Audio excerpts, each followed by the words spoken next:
বলিউড তারকা সাইফ আলী খানের উপর হামলার রহস্যের জট ক্রমেই খুলছে।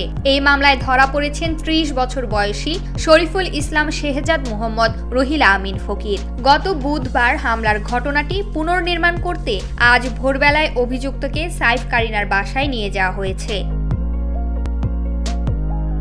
পুলিশের সূত্র থেকে জানা গেছে, আজ অভিযুক্তকে সাইফ কারিনার বান্দ্রার অ্যাপার্টমেন্টে নিয়ে ১ ঘন্টা তদন্ত করেছে পুলিশ। বান্দ্রা পুলিশ স্টেশনে এখন শরীফুলকে জিজ্ঞাসাবাদ করা হচ্ছে।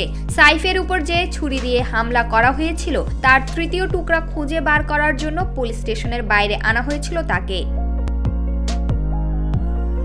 পুলিশি তদন্তের সামনে এসেছে, শরীফুল ৭ মাস আগে অবৈধভাবে মেঘালয়ের ডাউকি নদী পার হয়ে ভারতে আসে। এক ডান্স বারে কাজ করত সে। প্রথমে চুরির পরিকল্পনা ছিল, কিন্তু পরে তার বদল করেন। সাইফ কারিনার ৪ বছরের ছেলে জেহকে পণবন্দি করে ১ কোটি টাকা আদায় করতে চেয়েছিল সে। অভিযুক্তের দাবি, সে জানত না এটা কোনো তারকার বাসা। ধারণা করা হচ্ছে শরীফুল বাংলাদেশের নাগরিক। অভিযুক্তের মুঠোফোন তদন্ত করে জানা গেছে, বাংলাদেশের বেশ কিছু নম্বরে ফোন করেছিল শরীফুল। পরিবারের সঙ্গে মোবাইল অ্যাপের মাধ্যমে যোগাযোগ রেখেছিল সে। শরীফুল ভেবেছিল রাতারাতি অনেক টাকা উপার্জন করে বাংলাদেশে আবার ফিরে যাবে, আর তাই বান্দ্রার অভিজাত এলাকাকে বেছে নিয়েছিল সে।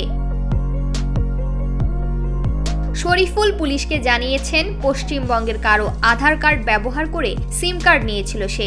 নিজের আধার কার্ডও বানানোর চেষ্টা করেছিল সে, কিন্তু ব্যর্থ হয়। এরপর মুম্বাইয়ে শরীফুল নিজের নাম বদলে বিজয় দাস রেখে কাজের খোঁজ করছিল। অভিযুক্তের ব্যবহার করা সিম কার্ডটি খুকুমনি জাহাঙ্গীর শেখার নামের কারো।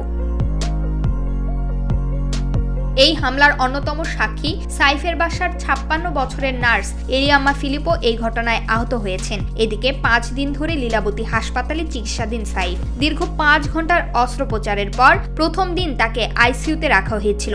আজ বাড়িতে ফিরেছেন তিনি। প্রমা কান্তা কোয়েল, বার্তা 24।